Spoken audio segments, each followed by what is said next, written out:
Good morning students. हमने पिछले video में पढ़ा था कि आव्यूह का गुणा कैसे किया जाता है। तो आव्यूह का गुणन हमने सीख लिया था। अब सीखेंगे उसके गुणधर्म। तो आव्यूह गुणन के गुणधर्म, आव्यूह गुणन के गुणधर्म देखें आप। आव्यूह गुणन के गुणधर्म तो देखो, जैसे हमने योग के गुणधर्म पढ़े थे ऐसे ही गुणन के गुणधर्म। तो पहला है क्रम विनिमयता। क्रम विनिमयता, चलो सीखते हैं कि क्या गुणा क्रम विनिमय होता है या नहीं होता। क्रम विनिमय के लिए आपको चाहिए कि ए बी की मैं गुणा करूं तो वो किसके बराबर होना चाहिए, बी ए के।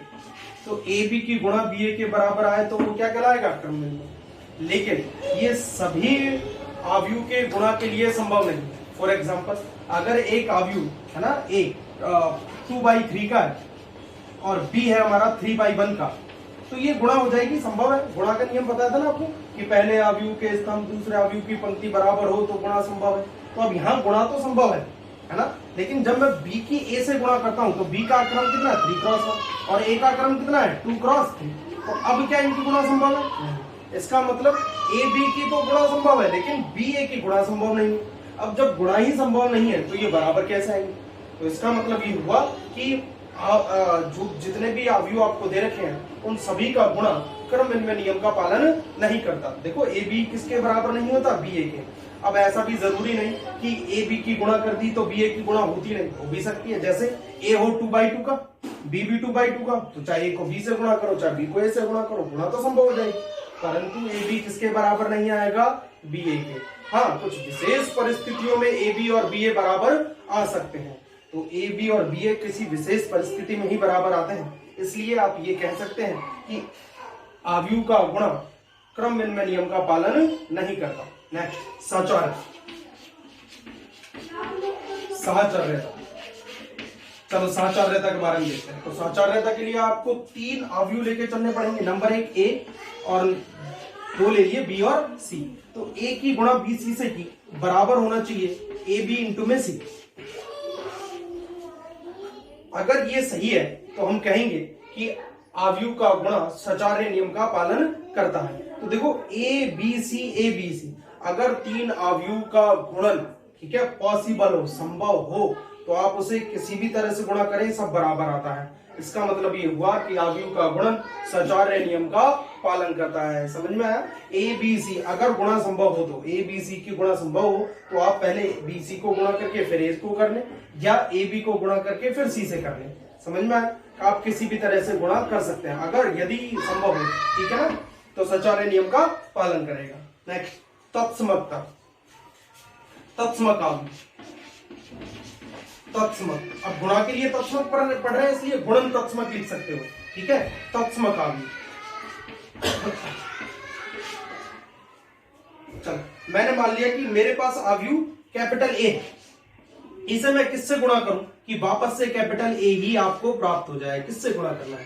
तो सिंपल सा, हमने एक आव्यूह पढ़ा था, इकाई आव्यूह, ठीक है। इकाई आव्यूह मतलब जिसका विकर्ण का प्रत्येक अवयव एक, तो उसे कैपिटल आई से डिनोट करते हैं। तो अगर मैं आई को ए से गुणा कर दूं तो ए आएगा, क्योंकि एक को किसी भी संख्या से गुणा करने पर कोई फर्क नहीं पड़ता। इसी तरह से आव्यूह में, इकाई आव्यूह का किसी भी आव्यूह में गुणा करने पर आव्यूह परिवर्तित नहीं होता, वापस से आता है।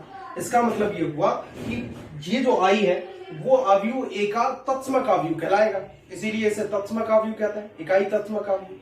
तो देखो, जिस क्रम का ए होगा उसी क्रम का आई हो जाएगा। अगर ए 2/2 का है तो आई भी 2/2 का हो जाएगा, ठीक है। तो जिस क्रम का ए है उसी क्रम का आई मिलेगा, तब ए इंटू आई किसके बराबर हो जाएगा, ए के, या आई इंटू ए करोगे तो ए के बराबर हो जाएगा।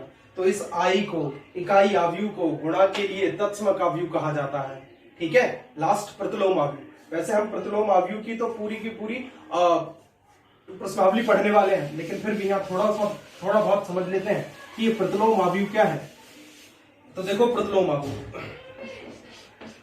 गुणा के लिए प्रतिलोम, गुणन प्रतिलोम आव्यूह, प्रतिलोम आव्यूह या गुणन प्रतिलोम आव्यूह। गुणा के लिए पढ़ रहे हैं ना, तो गुणन प्रतिलोम भी लिख सकते हैं। गुणन प्रतिलोम आव्यूह क्या होता है? देखो, ए को आप किससे गुणा करें कि वापस से क्या प्राप्त हो जाए आपको, आई, क्योंकि आई क्या है इसका तत्समक अवयव, यही तो परिभाषा है। तो ए को किससे गुणा करें कि ए प्राप्त हो जाए, तो ए को तो ए इनवर्स से गुणा कर दो, है ना, 1/a से, ऐसे ही कैंसिल हो जाएगा, आई आ जाएगा। तो ए इनवर्स से गुणा करते हैं, ए इंटू में ए इनवर्स, तो आपको क्या प्राप्त होता है, आई। इसका मतलब ये हुआ कि ए का प्रतिलोम अवयव ए इनवर्स कहलाता है। क्या कहलाता है, ए इनवर्स, ए की घात माइनस एक है ना, इसे ए इनवर्स व्यक्त किया जाता है। तो ये कहलाता है आपका प्रतिलोम अवयव। इसे ज्ञात कैसे करते हैं वो पूरी प्रश्नावली हम 5वीं में पढ़ेंगे। बस यहाँ इतना पढ़े कि ए को ए इनवर्स से गुणा करते हैं तो आई आता है, ए इनवर्स इसका प्रतिलोम अवयव कहलाता है। क्या कहलाता है, प्रतिलोम अवयव। ठीक है, गुणन प्रतिलोम अवयव ए इनवर्स। वैसे हम प्रतिलोम अवयव जब भी बात करेंगे तो गुणन प्रतिलोम अवयव की ही बात करेंगे। ठीक है, तो ये हो गया हमारा गुणन प्रतिलोम अवयव। तो ये गुणा के गुणधर्म थे जिन्हें आपको समझना है। तो गुणा के लिए आपने गुणन सीख लिया और गुणा के गुणधर्म सीख लिए। अब इसके नेक्स्ट टॉपिक को पढ़ेंगे, अदिश गुणन अवयव, अवयव का अदिश गुणन।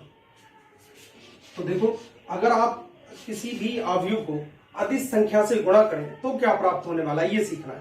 तो अवयव की अदिश से गुणा, अवयव की अदिश से गुणा, अदिश से गुणा। अब मान के चलो आपके पास ए कैपिटल ए एक अवयव है और एन एक अदिश राशि है। एन क्या है, अदिश राशि। तो इस एन अदिश राशि को अगर मैं ए से गुणा करूं तो मुझे अवयव एन ए प्राप्त होगा। क्या प्राप्त होगा, एन ए। इस एन ए को, ठीक है, अदिश अवयव गुणन कहा जाता है। ठीक है, अदिश का अवयव ए से गुणन कहा जाता है या अदिश अवयव गुणन कहा जाता है, एन ए। अब एन क्या है, अदिश राशि, और ए क्या है, अवयव। तो एन को ए से गुणा किया जाता है। और ये प्राप्त कैसे किया जाता है, देखो, जब आप किसी संख्या को, जैसे मान के चलो ए बराबर है 2 3 1 2 और आपको 3a प्राप्त करना है, तो 3 एक अदिश राशि है, इसे ए से गुणा करते हैं तो क्या प्राप्त होता है, ये प्राप्त होता है। 3 को आप प्रत्येक अवयव के प्रत्येक अवयव से गुणा कर देते हैं, तो 3 दूनी 6, 3 तिया 9, 3 एकम 3 और 3 दूनी 6। तो ये आपको 3a प्राप्त हो गया, यानी एन ए प्राप्त हो गया। एन ए, या फिर ये कहें 3a का प्रत्येक अवयव, है ना, एन गुणा होता है अवयव ए का। एन गुणा मतलब जैसे 3 लिया तो 3 गुणा होता है। देखो, 2 का 3 गुणा, 3 का 3 गुणा, 1 का 3 गुणा, 2 का 3 गुणा, तो इसका प्रत्येक अवयव, ठीक है, इसका प्रत्येक अवयव ए के अवयव से, है ना, एन गुणा होगा। या फिर यहाँ 3 लेके चल रहे हैं तो 3 गुणा, एन लेके चल रहे हैं तो एन गुणा प्राप्त होगा। सीधा सा मतलब है कि अगर आपको एक अदिश संख्या की अवयव में गुणा करनी है तो आप अवयव के प्रत्येक अवयव में उस संख्या की गुणा करें। समझ में आया?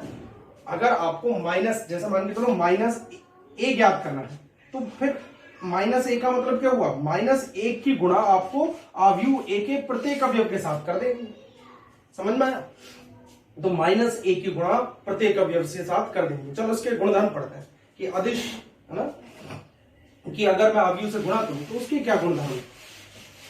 देखो, अदिश संख्या को अवयव में गुणा करने के गुणधर्म, नंबर पहला है गुणधर्म नंबर 1, अगर मैं k की, है ना, k एक अदिश राशि है, इसकी a प्लस बी से गुणा करना चाहूं, a प्लस बी से, a और b एक अवयव है, उन्हें आप जोड़ के गुणा करें या फिर k को इससे गुणा करके जोड़े, सेम बात है। तो ये बराबर होता है k a प्लस k, जहां k क्या है, अदिश राशि। अगर मुझे इससे गुणा करना हो तो इस तरह से गुणा कर लिया जाएगा। ठीक है, दूसरा गुणधर्म है इसका कि अगर मुझे, है ना, किसी अदिश राशि को, जैसे मान के चलो k और l है ना, k l a है, तो आप k l a, है ना, k को l से गुणा कर लें और फिर a से गुणा कर लें, या फिर l को आप बाहर रखें और k को a से गुणा कर लें। ठीक है, तो ये दोनों बराबर होंगे, यानी k और l की a से गुणा करनी हो तो आप किसी भी संख्या को आप आगे पीछे करके, यानी अदिश राशियों को, है ना, a के साथ गुणा कर सकते हैं। नेक्स्ट देखो इसका,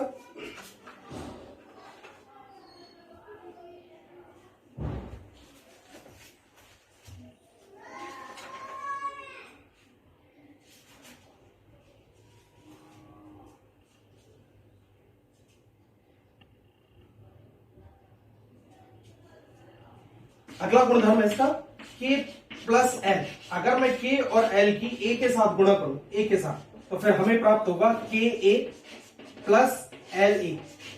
देखो या तो इन दोनों को जोड़ के इसके साथ गुणा कर दो, ठीक है, या फिर k की a के साथ गुणा करो, l की a के साथ गुणा करो, फिर उन दोनों को जोड़ दो, तो सेम कंडीशन आती है। तो ये अदिश राशि की a से गुणा या किसी अवयव से गुणा के गुणधर्म थे।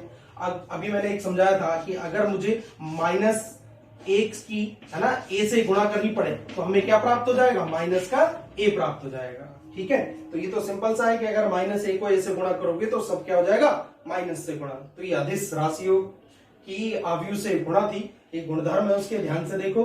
अगर k को a प्लस b से गुणा करना पड़े तो आप k a plus k b कर सकते हैं। k को l a से गुणा करना पड़े तो आप k को, है ना, पहले a से गुणा करें या l को पहले a से गुणा करें, बात देखिए। अगर आप चाहें तो k और l को पहले दोनों को एक साथ गुणा करके फिर a के साथ गुणा कर दे, बात वही है, सही, ठीक है। नेक्स्ट k प्लस l, अगर दो अदिश है तो उन्हें पहले जोड़ लो फिर a से गुणा कर लो, या फिर अलग अलग गुणा करके फिर जोड़, बात सेम। नेक्स्ट माइनस से गुणा करेंगे तो सारे अवयव के जितने भी अवयव हैं वो सब ऋणात्मक हो जाएंगे या माइनस से गुणा हो जाएगी, ठीक है। इसका लास्ट टॉपिक पढ़ते हैं हम।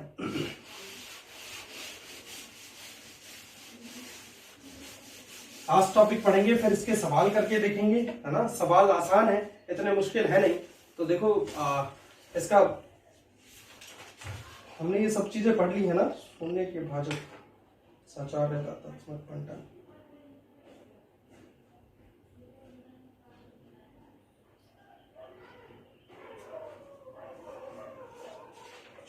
नेक्स्ट पढ़ते हैं हम शून्य के भाजक। एक टॉपिक है आपका शून्य के भाजक। शून्य के भाजक क्या होता है, शून्य के भाजक, देखो यदि आपके पास दो अवयव a और b है, a और b, इनका आपने गुणा किया और गुणा क्या आ गया, शून्य आ गया। देखो ध्यान से समझे, शून्य के भाजक, अगर आपके पास दो अवयव a और b हैं और उनका गुणा अनुकूल है या गुणा के लिए वो अनुकूल है और आपने गुणा की और क्या प्राप्त हो गया, शून्य अवयव, क्योंकि अवयव की गुणा अवयव प्राप्त होगी। योग की गुणा, योग अगर करेंगे अवयव का तो क्या प्राप्त होगा, अवयव प्राप्त होगा। तो यहाँ आप दो अवयव को गुणा कर रहे हैं और शून्य अवयव आ गया, इसका मतलब ये हुआ कि a और b शून्य के भाजक है, ठीक है। चलो ये शून्य के भाजक हो गए। नेक्स्ट है, अगर आप घातों की बात करें, है ना, तो अगर अवयव की घातों की गणना करना चाहें तो a की पावर n-1 इंटू में a करोगे तो आपके पास क्या प्राप्त होगा, a की पावर n। अभी समझा नहीं, तो घातांक नियम है, अवयव का घातांक नियम। तो अवयव का घातांक नियम, इसकी घात कितनी है, n-1, और किसी भी अवयव के ऊपर घात नहीं लिख रही, इसका मतलब उसकी घात कितनी होगी, 1। जब इन घातों को जोड़ोगे, गुणा में घातें जुड़ती है ना, सेम वही घातांक नियम, तो जब आप इन्हें जोड़ोगे तो क्या प्राप्त होगा, a की पावर n। तो ये याद रखना आपको, ये है गुणा की घातों के नियम, ठीक है। तो अवयव की जो जितनी भी घातें दे रखी हैं उनका जो नियम है वो ये है कि आप इनकी घातों को आपस से जोड़ दें, जैसे सेम जोड़ते हैं, है ना। चलो अब इसके सवाल या एग्जाम्पल करके देखते हैं। तो आपके पास बुक्स होगी, है ना, हमने थ्योरी इसकी कंप्लीट कर ली है और थर्ड एक्सरसाइज की लगभग सारी हमारी थ्योरी कंप्लीट हो गई। अब हम इसके एग्जाम्पल्स देखेंगे। तो आपके पास एग्जाम्पल नंबर 5 है ना। तो अगर आपके पास किताब हो तो ध्यान से देखना है कि यदि a बराबर दे रखा है आपको एक अवयव और b भी एक अवयव दे रखा है तो 2a माइनस 3b ज्ञात कीजिए। मैंने कहा ना प्लस और माइनस, जैसा आपको प्लस समझाया था कि अवयव के क्रम बराबर होने चाहिए, संगत अवयव के साथ जोड़े जाएंगे, ऐसे ही घटाने वाला है क्योंकि आप संगत अवयव को संगत अवयव के साथ घटा लेंगे, ठीक है। तो ये आपसे हो जाएगा 5वां एग्जाम्पल। छठा एग्जाम्पल देखो, b और c दे रखे हैं तो अवयव a ज्ञात कीजिए जहां ये दे रखा है और शून्य अवयव 2/3 क्रम का है। चलो मैं ये सवाल कराता हूँ एक बार, छठा एग्जाम्पल। वैसे तो हो जाना चाहिए आपसे, लेकिन फिर भी एक बार छठा एग्जाम्पल करके देखते हैं। एग्जाम्पल नंबर 6 है, अवयव b दे रखा है आपको, ठीक है। b बराबर दे रखा है माइनस के 2 और 0, फिर दे रखा है 3, 1 और 4, ये दे रखा है अवयव b। और अवयव c दे रखा है 2, 0 माइनस 2, 7, 1 और 6, ये अवयव c दे रखा है, ठीक है। तो अवयव a ज्ञात कीजिए जहां आपको दे रखा है 2a माइनस के 3b और प्लस के 5c बराबर 0 मतलब शून्य। ये कंडीशन आपको दे रखी है कि अगर आप 2 को ए से गुणा करें, -3 को बी से गुणा करें, 5 को सी से गुणा करें तो आपको शून्य अवयव प्राप्त होगा। और ये शून्य अवयव जो आपको दे रखा है ये 2/3 का दे रखा है, ये भी 2/3 का शून्य अवयव है। ठीक है, तो अब आपको ये बताना है कि अवयव ए किसके बराबर होगा। तो देखो कितना इजी सवाल, मैं इसी को लेके चलूं तो 2 की गुणा ए से करनी है। अब ए नहीं पता कितना है, नहीं पता ना, लेकिन आपको पता है ए का क्रम कितना होगा। देखो समान क्रम के अवयव जोड़े और घटाए जाते हैं, तो जितना इसका क्रम है जितना इसका क्रम है उतना ही ए का क्रम होगा, सीधी सी बात है। और जो अवयव आपको प्राप्त होने वाला है उसका क्रम भी कितना होगा 2/3। इसका भी देखो 1 और 2, 1 2 3, 2/3, और इसका क्रम भी कितना है 2/3। तो ये आपको पता चला ए का क्रम भी कितना होगा 2/3। तो 2 रो और 3 कॉलम, तो 2 रो मैंने मान के चलो ए बी सी स्मॉल में लिख लिया ना, और डी ई एफ ये मैंने मान ली। देखो 2/3 की मान ली। आप चाहे तो ऐसे भी मान सकते हैं A11, A12, A13, A21, A22 और A23। वो वैल्यू आपकी है कि आप अवयवों को क्या मान के चलते हो। या तो अवयवों की स्थिति मान लो A11 है ना, A12, A13, या फिर ABC, DEF। ठीक है, PQR जो मर्जी है वो मान लो। ठीक है, ये अवयव। फिर -3 बी की वैल्यू तो आपको दे रखी है तो लिखने मानने की जरूरत नहीं। तो -2 और 0, फिर दे रखा है 3, 1 और 4। ठीक है, फिर दे रखा है +5C सी की वैल्यू कितनी दे रखी है 2, 0, -2 और 7, 1, 6 ये दे रखा है। चलो इसे सॉल्व कर लेते हैं। और बराबर में दे रखा है 0 शून्य अवयव। इस शून्य अवयव को लास्ट में लिख लेंगे कि क्या प्राप्त हो। चलो 2 की गुणा करेंगे सब में ये प्राप्त हो जाएगा आपको, है ना। यहां से देखो तो 2 इंटू में लिखेंगे आप A B C D E F या फिर इसको मानने की जरूरत भी नहीं होती है ना। ए तो ज्ञात करना है हमें, इसके अवयव थोड़ी ज्ञात करना है, तो जरूरत नहीं है आपको। अगर ए बी सी की वैल्यू पूछता ना तब आपको ज्ञात करना पड़ता है कि ए बराबर कितना है, बी बराबर कितना है। अब यहाँ तो पूरा अवयव ए ही ज्ञात करवा रहा है तो आप ए को ए रहना है। ठीक है, 2a सवाल के अकॉर्डिंग चले तो 2a को 2a ही रहने दो, क्योंकि मुझे ए ज्ञात करना है सीधा सीधा। ठीक है, तो 2a माइनस के 3 की गुणा तो सबके साथ हो जाएगी, है ना। तो या तो फिर आगे माइनस रखो या फिर प्लस कर दो। तो प्लस कर दिया मैंने, और इस 3 की सबसे गुणा हो जाएगी, -3 की सबसे गुणा हो जाएगी। तो सबसे गुणा होगी तो क्या हो जाएगा प्लस का 6, माइनस के 6 है ना, 0, फिर 9, माइनस के 3 और माइनस के 12, फिर प्लस। अब 5 की सबसे गुणा हो जाएगी, और गुणा हो जाएगी तो कितने हो जाएंगे 5 दूनी 10। ठीक है, 0, माइनस के 10, फिर 35, 5 और 6 पंजे 30, इसके बराबर शून्य अवयव। शून्य अवयव किस क्रम का है 2/3 का। चलो तो ये दोनों अवयव जुड़ जाएंगे आपस में, जुड़ के कितने हो जाएंगे, देखो जुड़ के हो जाएंगे 2a प्लस, जोड़ना भाई ने 6 और 10। देखो संगत अवयव के साथ जोड़ा, तो 6 और 10 कितने हो गए 16, माइनस के 6 और 0 माइनस के 6, फिर 0 और माइनस के 10 माइनस के 10। अच्छा लास्ट जोड़े तो 9 और 35 कितना हो गए 44, और -3 और 5 2, प्लस के 12 और 30 कितने बचेंगे आपके 12। अच्छा माइनस के 12 है ना, और प्लस के 30 है, तो कितने बच गए 18, प्लस के 18 और बराबर शून्य 0। चल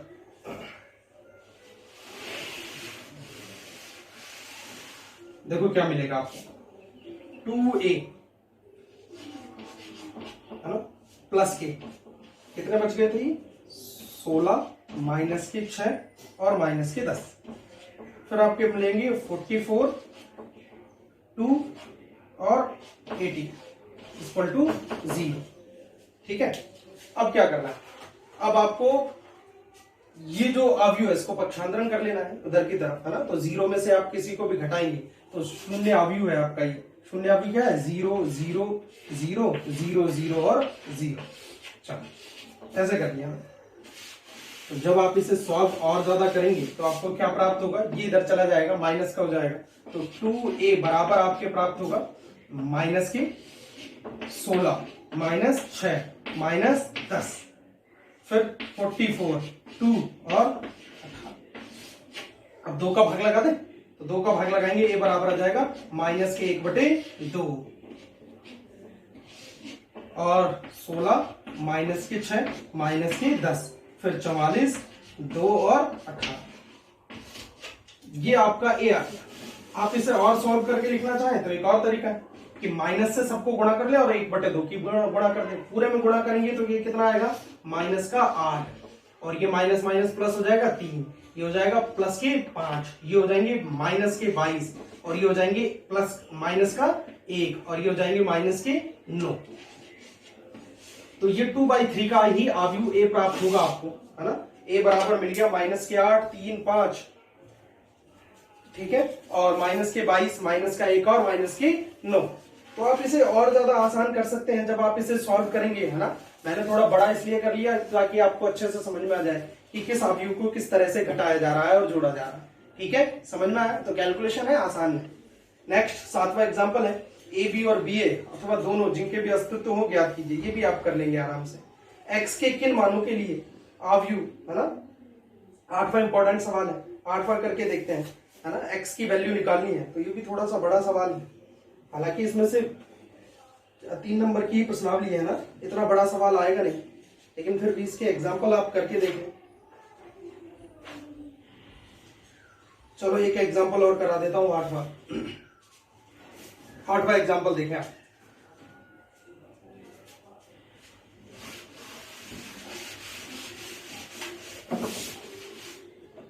तो एग्जाम्पल आपको छोड़ने नहीं है इसके, है ना। एग्जाम्पल 8 है, इंपॉर्टेंट है कि x के किन मानों के लिए, तो 1 x और 1 एक आव्यूह दे रखा है, इसका क्रम पता है कितना हो गया 1/3 का। फिर एक दे रखा है 1 3 2 2 5 1 और 15 3 2 1 2x 1 2x इक्वल टू दे रखा है 0। आपको बताना है कि x के किन मानों के लिए ये सही है, तो x के मान ज्ञात करने कुल मिला के, ठीक है। तो अब आप बोर्ड पे एक बार ध्यान से देखें, इसकी वैल्यू ज्ञात करनी है कि x 0 के बराबर दे रखा शून्य आव्यूह, और शून्य आव्यूह का क्रम जो इसका क्रम आएगा गुणा होके वो होगा, ठीक है। वैसे तो आपको शून्य क्रम दे रखा है शून्य आव्यूह 1/1 का, है ना। 1/1 का है, यानी एक ही अवयव प्राप्त होने वाला है। उसी अवयव को आप किससे गुणा करेंगे, किसके बराबर रखेंगे, शून्य आव्यूह के। तो मैंने अभी आपको गुणन के गुणधर्म समझाया कि गुणा सचार्य होता, तो ए बी सी 3 हो गए ना, आप किसी को भी कैसे भी गुणा कर ले, सेम बात है, ठीक है। तो देखो इसका क्रम लिखना बहुत जरूरी है गुणा करते वक्त। इसका क्रम 1/3, इसका 3/3 और इसका 1 2 3 3/1। तो पहले मैं इन दोनों की गुणा करूं या इनकी, देखो सचार्य आप कैसे भी गुणा कर लो, मैं इन दोनों की गुणा कर लूं, ठीक है। इन दोनों की गुणा कर देते हैं, इसको छोड़ देते हैं, या आप इसकी इससे कर लें बाद में इससे कर लें, जैसे भी मर्जी है, सेम बात है। तो चलो मैंने कहा ना मैं इन दोनों की गुणा कर रहा हूं, ठीक है। और इसकी इससे गुणा करोगे तो 1/1 का आएगा, उससे 3 से गुणा कर लेंगे। चलो तो पहले ये 2 दिख रहे हैं तो इनकी गुणा करें, जैसे भी हो, ठीक है। सचार्य होता है तो देखो गुणा करने के लिए R1 लिखना पड़ेगा। मैं अब इन दोनों की कर रहा हूं, पहले इन दोनों की कर रहा था ना, अब इन दोनों की कर लेते हैं। C1 C2 और C3 ऐसे लिखना है ना।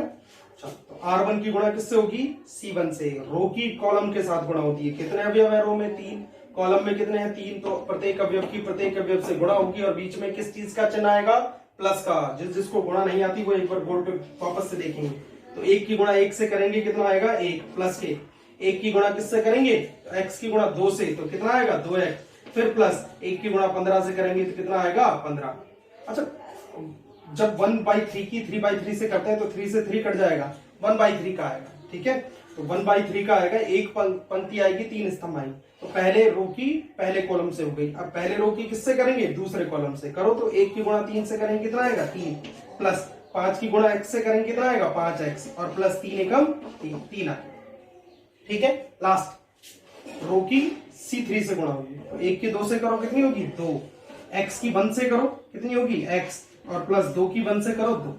ये आपको अवयव मिल गया, ठीक है। ये आ गया 1/3 का। अच्छा आपको और क्या दे रखा है लास्ट में 1 2x, और आपके पास शून्य अवयव है 1/1 का, और ये कितना है 3/1 का। तो अब देखो 3 से 3 कैंसिल हो जाएगा, 1/1 का आपको अवयव प्राप्त होने वाला है उसे शून्य अवयव के बराबर रखेंगे, समान अवयव की परिभाषा पता है, उसे सॉल्व कर लेंगे, x की वैल्यू आ जाएगी। चलो सॉल्व करते हैं। तो अब ये देखो 15 और 1 कितने हो गए 16, 16 प्लस की 2x, यहां देखो 5 और 3 और 3 कितने हो गए 6 प्लस की 5x, और लास्ट में करेंगे तो 2 और 2 4, 4 प्लस x। इसकी गुणा कर लेनी है, किससे गुणा करेंगे 1 2x से, 1 2x, और ये किसके बराबर है शून्य अवयव के। ये है 3/1 का, ये है 1/3 का, सॉरी 3/1 का, और ये है 1/3 का।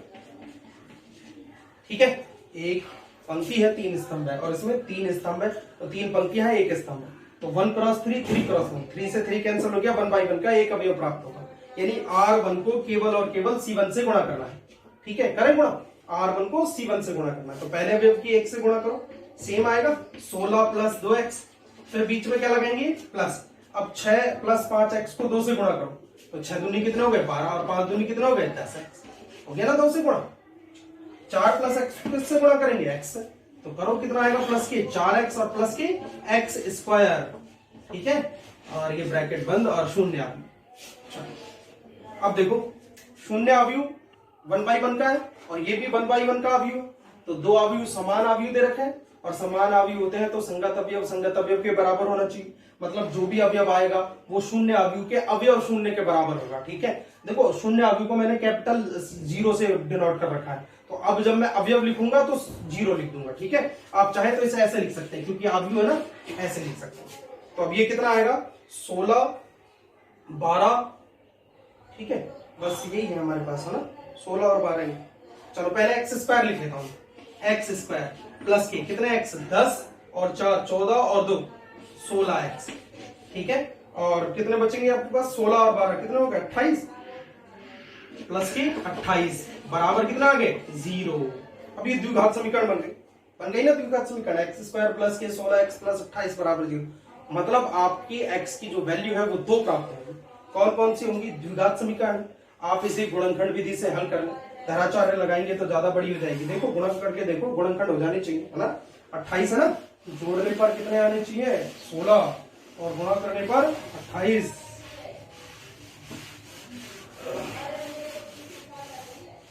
तो कितने आएंगे इसके गुणनखंड करेंगे तो देखो 28 है ना, और जोड़ने पर कितने आए 16, तो 14 दूनी 28, 14 और 2 हो जाएंगे, 14 और 2 कितने होता है 16, और 14 दूनी कितने होते हैं 28। तो चलो 14 और 2 सॉल्व कर लेते हैं, एक्स स्क्वायर प्लस की 14x और प्लस की 2x हो गया ना, 14 और 2 16, और 14 दूनी 28 एक्स स्क्वायर प्लस की 28 बराबर 0। चलो इन दोनों में से क्या वेनिस्ट आ जाएगा x, तो x प्लस के कितना लिखेंगे 14, प्लस इन दोनों में से क्या वेनिस्ट आ जाएगा 2, क्या लिखेंगे x प्लस के 14, 14 दूनी 28, ठीक है बराबर 0। इन दोनों में से क्या वेनिस्ट आएगा x प्लस 14, और क्या बचेगा इधर से x प्लस की 2 बराबर 0। अब दो संख्याओं का गुणनफल क्या है 0, और हमने गणित में क्या सीखा है कि किसी भी संख्या का गुणनफल 0 हो तो ये कंफर्म है कि कोई ना कोई एक संख्या उनमें से 0 होगी। ऐसा भी हो सकता है कि दोनों 0 हो जाए। अब मुझे नहीं पता कि इन दोनों में से कौन सा 0 है, क्योंकि अगर मैंने ये कहा ना कि दो संख्याओं का गुणा 0 है तो इनमें से कोई ना कोई एक संख्या 0 होनी चाहिए, वरना कभी भी किन्हीं भी संख्याओं का वास्तविक संख्याओं का गुणनफल 0 नहीं होता। तो अब या तो मुझे तो पता नहीं, इसलिए या तो क्या लिखेंगे x प्लस 14 बराबर 0, या करके लिख देते हैं x प्लस 2 बराबर 0। अब वो इसीलिए तो लिखते हैं कि कोई ना कोई एक 0 है, कौन सी 0 ये नहीं पता, इसलिए बीच में क्या लगा रखा है या। तो x बराबर कितना आ गए माइनस के 14, या x बराबर कितना आ गए माइनस के 2। तो x की वैल्यू पूछी थी आपसे, ये x के किन मानों के लिए, तो x के कितने मान प्राप्त हुए 2, माइनस के 2 और माइनस के 14, ये मान हमें प्राप्त हुए। ठीक है, चलो फिर 8वां एग्जाम्पल हो गया इसका। अब देखो 9वां एग्जाम्पल है ना, ये भी आप आराम से कर लेंगे। 10वां ए स्क्वायर और ए क्यूब। एग्जाम्पल तो मेरे हिसाब से आप सारे कर लेंगे, है ना।